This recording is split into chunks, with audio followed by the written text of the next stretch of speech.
On this episode of Inside Boxing Live, we break down Canelo Alvarez's dominant performance over John Ryder. He wins. What is next? Is it Bivol? Is it Benavidez? It's probably Bivol. Can he beat him?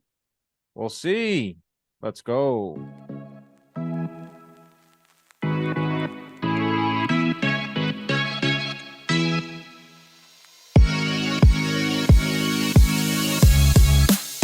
What is up, everybody? Welcome into another edition of Inside Boxing Live. This is a product of John Boy Media. I am Dan Canelo. He is a cigar-smoking Chris Algieri. It is late. We just watched Canelo Alvarez defeat John Ryder. Thought he was going to get him out of there early. A beautiful 1-2 in the fourth round. Drops Ryder. Ryder's tough, man. He lasted the distance. My parlay blew up in smoke, just like Chris's cigar. How are you, Chris? I'm good. Early on, I thought that the fight was going to end early, and then I was going to look stupid because of what I said, but then was also excited because I wanted Canelo to excel. I don't care. Like, I'm one of those guys, I might make a prediction, but like I don't want to stick to it if it hurts the sport. But at the end of the day, my prediction actually lasted. I thought that he was going to make it a tough, awkward fight that fans are not going to be happy with, and we're probably going to be with that for the next couple days. I'm looking at a lot of my feedback from videos. I just like a recap video I just posted, and who should he fight next? And it's like, stay the hell away from Bivol and Benavidez, fight Jake Paul and right off into the sunset. There's no way he's beating Bivol. There's no way he's beating Benavidez. Fight Berlanga. Call it quits. I mean, tough crowd. We said this in a lot of our lead up stuff. It's like boxing is crazy. Like 2 years ago, Canelo is invincible. Loses a tough decision to Bivol. Has that ho-hum win over Golovkin, and now he's almost looked at as yesterday's news. It's crazy, right? Well, I said that about this fight. John was not the right guy to pick. John is a very tough fighter. He was going to come. He's going to fight. Well, he didn't pick him though. Dude, this is mandatory. Yeah, but listen, guys like Canelo don't have to fight mandatories. They can pick, especially for a comeback fight. Like, I mean, he could have chosen whoever, and it would have been okay. Like, he's above all of the mandatories and the governing bodies that, especially the WBC and they would all give him whatever he wants. They're all in the ring afterwards, just trying to touch a hold of him. Suleiman. Of course, just touch him. Touch the sweat on his shoulder. Hey, we can use that 3%. Yeah, we can use that. When are you going to give us our check? Yeah, big monies. Anyway, but John Ryder was not the right guy. I mean, a lot of people were like, "Who is this guy?" John Ryder is the wrong guy for so many reasons. One was nobody over here knows who he is. UK fans definitely know who he is. Which, if he fought him in the UK, it made a lot of sense. Fighting him over here made no sense. He's a very, very tough guy. The chances of him getting him out of there, possible, almost didn't, and he just hung out. That's what John does. John's a very tough, rough, physical guy. He looked huge in the ring, by the way. He looked way bigger than Canelo. Gorilla, that's right. How did Canelo fight at 75? Oh, it's a good question. He looked small at 68. Yeah, he's going to be fighting next at 175 if he gets his way. Before we get into all of that, this episode is brought to you by HelloFresh, Chris. HelloFresh takes the hassle out of mealtime, especially this spring, by delivering pre-proportioned ingredients and easy-to-prepare recipes right to your door. Skip the checkout lines because HelloFresh dinner has you covered. I love HelloFresh because I live in Manhattan. I work until 5, 6 in the afternoon or at night. I go home and I have all my ingredients there waiting for me. I don't got to go to the grocery store, and it's very good for you too. Chris is a chef. He'll tell you that it's good for you. HelloFresh keeps your taste buds on your toes. 40 recipes and 100 seasonal and convenience items to choose from each week. This May, for instance, HelloFresh is celebrating Asian American and Pacific Islander Heritage Month. Limited time, authentic recipes created in partnership with Chef. Wow, they're really giving me a tough name here. Chef Surbani Sanhi, and enjoy cultural taste tour right in your own kitchen. And how about this? I made some HelloFresh last week. Loved it. It was really good. Like I said, if you're on the go, like most people are, you come home, the last thing you do is you want to cook. You just want to lay on the couch, watch the Yankees. You want to lay on the couch, watch the Knicks. lay on the couch and like Chris does, he watches the Housewives. You could just make your meals, boom, right then and there, and go. How about this, bro? This is like almost hard to believe. Go to HelloFresh.com/boxing16. Use code boxing16 for 16 free meals plus free Wow. shipping. They're giving away Wow. meals. HelloFresh said, just take our meals. That's HelloFresh.com/boxing16. Start using America's #1 meal kit today. That's boxing16. Love that. Listen, I can cook. I'm not a chef. I know this I had guy to always call you says a I'm a chef. chef. I'm not a chef. I have a cookbook. I like to cook. Anyway, but HelloFresh, awesome. Yeah. I've used it. It is very easy. It is, I mean, Yes. It's the I don't want to use the word idiot proof, but No, it technically it is. is. It But definitely is. I mean, most people that listen to our show, I mean, no offense to them. I mean, not me at least. Yes. So I'm happy they're on board. So Canelo Alvarez gets the win, and he I thought he looked. I agree with Maddox. I thought he looked B plus. Like I thought he came out fast, as fast as like Canelo would go, even though that's about no more than 40 punches around. Beautiful 1-2 in the fourth round, just vintage Canelo, drops Ryder. I was like, all right, this is gonna be an early night. And then he kind of fades, a little bit towards the end. He was actually outthrown over the last 3 rounds. Was outlanding him. It was low volume, high accuracy, decent power, still looked something. I mean, he's 32 and he's had 63 fights. That's what it looks like to me. It looks like there's a little bit of slippage, but he's still pretty good. How would you rate his overall performance? I don't think it has to do with the 32 and 60 whatever fights. The long career for sure, but it's also like I don't think he was really up for John. I think he thought that John Ryder was a perfect pick for a comeback fight off the hand injury. I think he thought that he was going to get him out of there. He didn't think that John was as tough as he was and is. Um, but that's what John is. He's one of those guys. He's one of those. He's a stinker. He gets in there and he just makes a tough fight. He makes it ugly. That's how he's successful. He's tough as hell. He fought better after the knockdown than he did prior. Yeah, love that. Up to the knockdown, he did nothing. He looked like every British fighter who's ever fought Canelo up until the knockdown. He just looked like I'm just gonna sit here and just be One thing before I get, I mean, completely one thing unprepared before, and get beat yeah, up and one thing before I forget. This whole like narrative with Canelo the Brit basher, like it isn't that doesn't make him look like great. I don't think. I think he needs to start fighting other than these British guys. Like start fighting like American fighters. Start fighting David Benavidez. Start fighting some of these guys we want to see. Like I understand it's cool graphic and it looks great on social media, but now 7-0 versus British fighters. Like okay, I'm supposed to be impressed by that. I don't get it. well, historically, we've never cared about that over here because the British fighters are never on the same level as the American fighters. Like a lot of guys, all the British fighters wanted to come here and fight American fighters and come to American soil and like really listen. Everyone comes to America, Mm-hmm. so beating up all the fighters from other countries is not a good look, really historically, for any of us over here to kind of think that way. So yeah, no, I agree with that. Yeah, so back to what you thought of his overall performance. What would you give? What grade would you give him? You're a professor. I mean, B minus. Do you think there was like, you see any signs of slippage? Do you see like, obviously this No, isn't I 2018, see, I see 2019, signs of 2020 not Canelo. being. No, I see signs of not being up to the fights. Like he's not. This fight is not going to make him excited.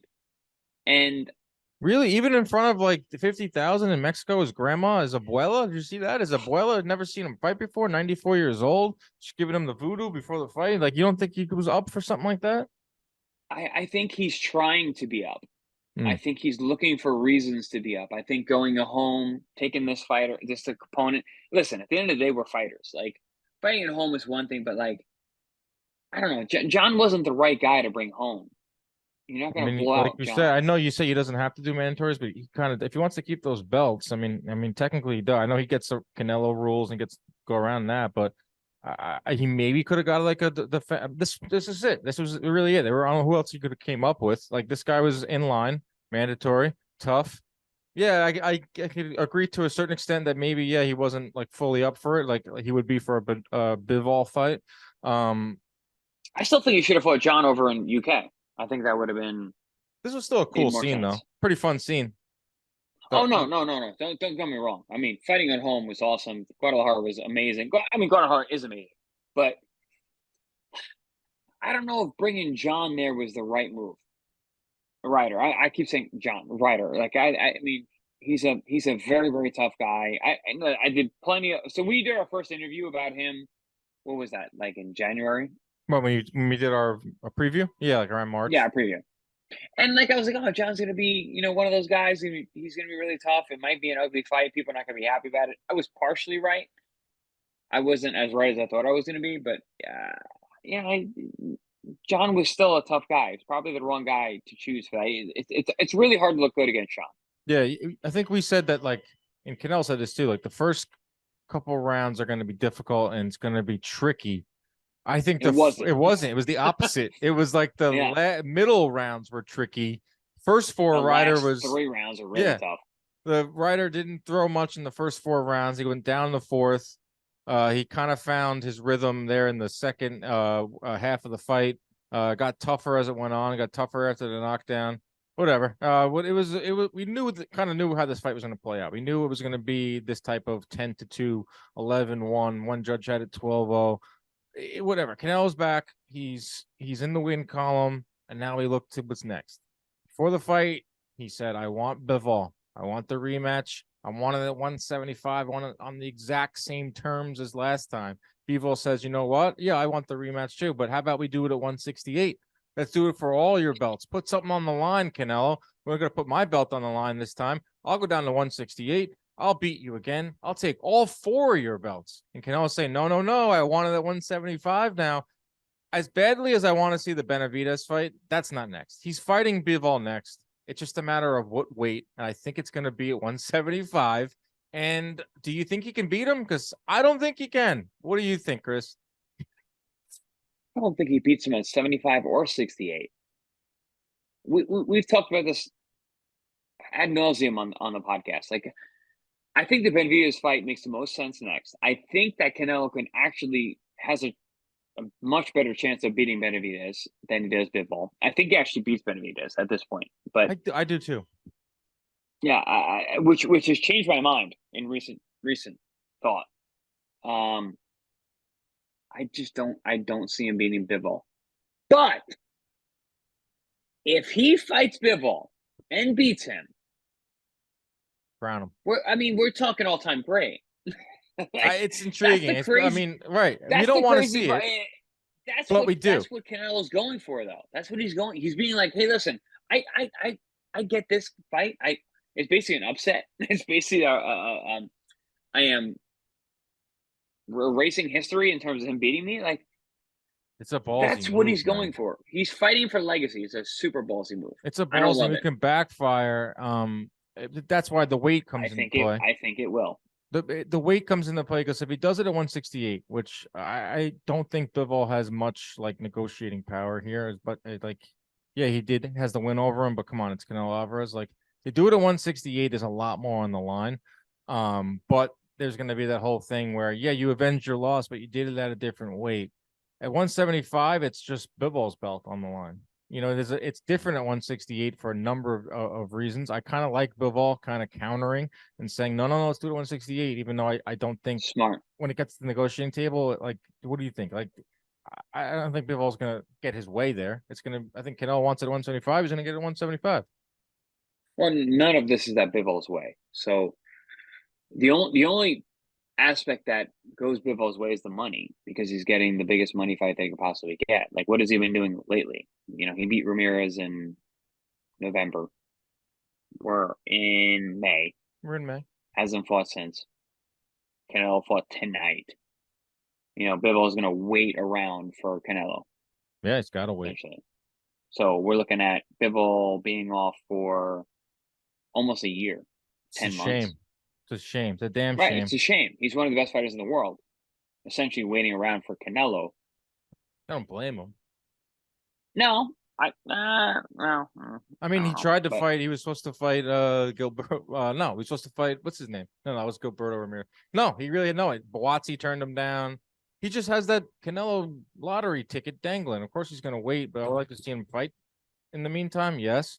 Do I think that time off will hurt Bivol? Maybe, but I still think he's going to win. I just think he's all wrong for Canelo. You agree? I think it's next. I think that Canelo really wants that. Eddie Hearn can make it happen. Eddie loves being with Canelo. I mean, look at this. They pull out all the stops. The entrance was amazing. The whole weekend, you can just tell Canelo and Eddie really like working together. So I can see that lasting as long as it can. And I'm going to go even as far as to say after Canelo fights Bivol, he's going to fight Berlanga. I don't think we're going to get the Benavidez fight anytime soon because it's just like, I think he can win. I think Canelo can beat Benavidez. Benavidez is just going to keep getting better. Still under 25 or 25 years old. I just think Canelo is really likes with Matchroom and just doesn't really care what the fans think. Get the Bivol fight. Should he beat him, he'll go back down to 168. Probably fight Berlanga at this rate. You're breaking my heart here, Dan. It's just what I see, man. It's what I see. You see, you are optimistic, Dan. I am pessimistic, CA, and you're breaking my heart. That's why would Canelo fight Benavidez? Ask me. Answer it. If he answer that question, why? Get him now. Fight him now, because I there's a chance to beat him. The longer this goes, the more dragged out it becomes. It becomes Canelo Twilight fighting young, hungry Benavidez, and he loses. It's one of those like the younger lion eats the older lion situation. Mm-hmm. And I think now he has a chance to do the Trinidad Fran Vargas, the Trinidad David Reed, the Floyd Mayweather Canelo. Like you get the guy early. Maybe it's too late. Maybe Benavidez is already too seasoned. But I don't know. I mean, he looked good against Plant, but I thought there were like moments in the fight. I was like, oh, he can get, there's moments where Canelo can do his thing in there, and there's moments where Benavidez. Well, if you take that fight, you like Plant learned from Canelo fighting Canelo, right? And it made him better against Benavidez. And then you saw that, and you were like, wow, okay, maybe Canelo can actually beat this. Well, I mean, most people think he can beat him anyway, but like. Guys like us who were like, well, I think Benavidez beats Canelo. I saw that fight and I was like, you know what? Canelo can actually still beat him. The next two fights for Canelo, I think, are Bivol and I think Berlanga. What do you think Canelo's next two fights are? I think if Canelo is smart, he's going right to Benavidez. And then after that, it's whatever the hell he wants because he is Canelo Alvarez. I think something has to go really wrong here for him not to fight Bivol now. The stars. It's like I know a lot of the moves are going that way. A lot of the signs are going that way. But listen, all those signs, all those talks happen before the fight tonight. Yeah, Matchroom's busy, so, man. What happens next?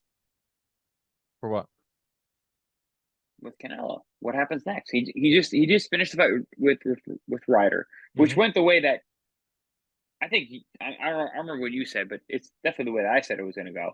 Yeah. So what's next? Now? I mean, a lot of the world were like, "Who is John Ryder?" Well, John Ryder's a tough guy. So yeah, I agree. We kind of opened the eyes of some people to say that this guy's tougher than he is, but I think more people would be like, "Oh wait, is Ryder tough or is Canelo falling off?" Because people just hate on Canelo. So that's the whole thing. Like, you and I said that Ryder's a really tough guy, really hard out, really tough guy to look good against. I said he's going to make everyone. Canelo's going to win. He's going to make everyone like kind of like upset about it because they're like, oh, I thought he was going to do more. But that's just. I think that's more John than it is Canelo. I thought Canelo looked good. Yeah, it's just. We'll see. We'll see what's next. Ryder's one of those guys. We'll see what's next. I think if I could put money on it, I would put Bivol rematch September. I think it's almost like 99%. Maybe there's that little 1% where you can fight Benavidez, but. Some other news tonight, Regis Prograis officially signs with Matchroom. We was flirted about last week. It was reported. Regis shut it down, but there he was with Eddie ringside. Interesting move. According to Mike Coppinger at ESPN, Top Rank offered more money. It kind of goes against what we said on our last show. We kind of came to the end of it, that whole segment we did. We're like, you know what? He should probably just get the most money, get the best deal because it's so fractured at 140. just hope belts move around. Hope you can do a cross promotion. But apparently, he takes less money with Matchroom. He's fighting June 17th against Liam Paro, who is an Australian fighter in New Orleans. I thought it was interesting, Chris, because during the interview with Mannix, they asked Regis, who do you want to fight? He goes, I want Ryan Garcia, I want Tank Davis, I want Subriel Matias. None of those guys are with Matchroom. They're all with different promotions. It all changes if Haney goes to Matchroom. If Haney goes to Matchroom, then we got ourselves a nice little fight at 140. He also has to move up to 140. It's an interesting move. It's a weird move.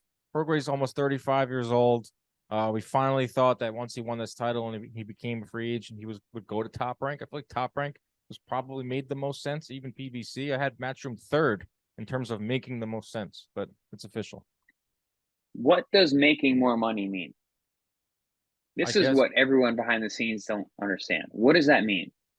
Maybe the first fight? right. Maybe the deal? Maybe whatever. Signing bonus. I mean, Whatever. sure, But the way they sure. worded I it mean, was that Top Rank's offer was more. So who knows? but that's my point. What is the offer behind the offer? Mm-hmm. Is it the signing bonus? Because I can't imagine Top Rank having a big signing bonus. Don't know the details of Matchroom that. might have a bigger signing bonus with a early fight against a Liam Paro who is not that dangerous, Right. and a decent payday versus going to Top Rank and fighting Ramirez, who's a very dangerous opponent Or how about for the Tio lower money. Fimo Taylor winner? Yeah, but then you got to wait. No, what do you mean? Wait. What are you gonna do in the meantime? Well, I know you're Yeah, that saying. fight's happening. Yeah, Well, so if like, he would have so signed with Top Rank, he would just would have fought a Liam Paro of Top Rank, like someone at 140, and then from there fight okay, the winner of Teofimo Taylor or see if Haney but they sticks don't around. have. I mean, the Liam Paro of Top Rank would be Barbosa, Yeah. basically undefeated.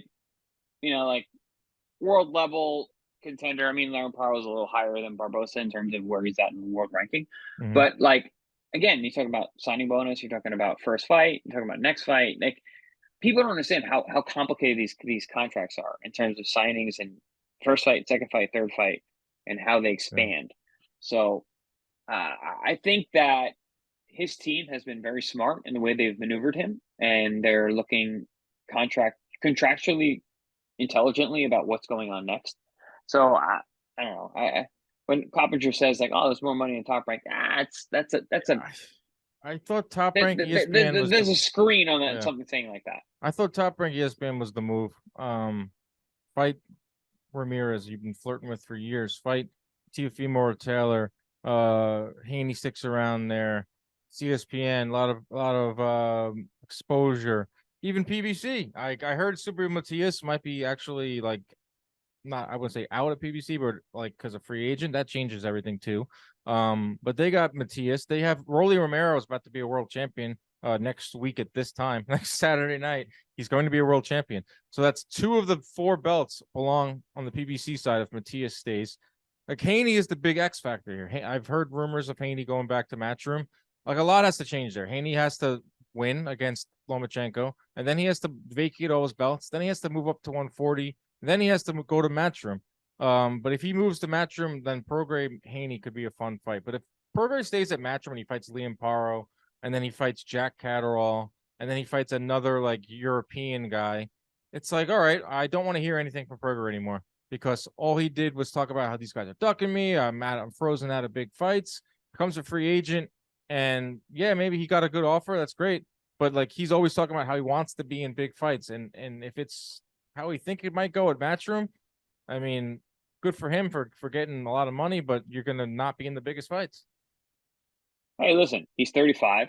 If he wanted to take the bag and take the easiest route, a lot of fighters would not fault him for that. Get it, definitely. We'll see if that's the case. But I mean, we spoke about it on the last show. I was like, hey, there's a lot of opportunities to cross promote with the world that we live in now. It's very different now than it was, 5, 6, 10 years ago. But I mean, only time will tell. I mean, listen, we wanted to say like, oh, we got the bag now, but maybe not. But Yeah, we don't know the back right. end deals because that's boxing. We also don't know who will fight. Like, I'm sure Matchroom signed him to make the biggest fights possible. You'd think. I'm hoping he gets some of these big names. it could all change. 3 fights, a lot can change over the course of 3 fights. But I want big things for Regis Prograis. I mean, Eddie Hearn says we're gonna make this guy into a star. I'm like, dude, he's 35. What do we do? I agree. The guy should have been a star already. He has all the potential to have been like a top 5 like popularity, popular fighter with his style and his whole just demeanor. The guy is awesome. It's funny because he started kind of late. He made a splash when kind of late. Yeah. And then he had a lot of time off. Yep. And he made a lot of really good business deals where he actually made some money, but was not on the forefront fighting the top guys. For sure. Like the tournament was really good for him because he got to win a world title. Like he became a world champion in the tournament, right? Mm-hmm. And then he fights Taylor. They have a great fight. He loses to Taylor. Taylor turns out to be the top class of the division. He disappears for a while. He starts fighting in other places, making a lot of money though. Dude, he made $1 million. And now he made $1 million to fight on Triller versus Ivan Redcatch, which is insane. Insane. Because Redcatch is literally an opponent for guys. And he left on the stretcher. Like, remember? Yeah, he bit Danny Garcia. He lost a 35. He lost a 30. No, but you're so spot on, though. You're spot on. Like, after the World Boxing Super Series, Prograis went like haywire, but also like made money. He's had he's had a very strange career when you look back on it. Like, it should be studied because it's like all these weird. It was on a graph. Like, no, it should not be studied. Moves. It should not be studied. It should be like, wow, that's an anomaly. That should still never study it though. Still look at it. That will never happen again. Still look at it and be like, whoa, look at this career. Let's take a look at this one. The Bella fighting on like New York shows to like, yeah, I mean, I remember he struggled with like a local guy in New York and then like blew up all over the States and then the country and then became a world champion in the title in a tournament. Wow. And then disappeared and then fought Redcatch for $1 million. It's a wild. He also made a lot of money with Probellum. He fought like Tyrone McKenna. I think he made like not $1 million, but damn close to it. Matchroom also signed Andy Cruz, probably one of the best amateur fighters of all time. Guy beat Keyshawn Davis, won a gold medal, multiple time amateur champion out of Cuba. Lightweight division, man. I'm telling you, between 135 and 140, it's like 10 deep, but like awesome talent under 25. Guy Cruz is a beast. That's all I got. You there, Chris? I'm there. I don't even know what you're talking about. But... You don't know Andy Cruz? He won the gold. He beat Keyshawn Davis in the. But where did you bring him up come from? He signed with Matchroom tonight. Oh, okay. I didn't get that. We went from like Prograis to that guy. I had on a swivel, son. Yeah, I just saw it too. Dude, it's 2 a.m. Like, it is 1:50. It's 12:58. Before we say goodbye, Steve Spark, I love you, man. You got robbed. My parlay blew up in my face. A lot of people were riding with this parlay with me. I feel bad, but it's not like the parlay blew up and like I just had a horrible pick. Like, he won that fight. He won. I had him winning that fight going into the fight. I thought he was winning the fight in the fight. He had a bad start. He got dropped. Came back strong. I mean, I thought he started good. Got dropped. Came back strong late. I feel bad for the kid. Yeah. You don't feel bad for me? I lost $50. Literally never feel bad for you.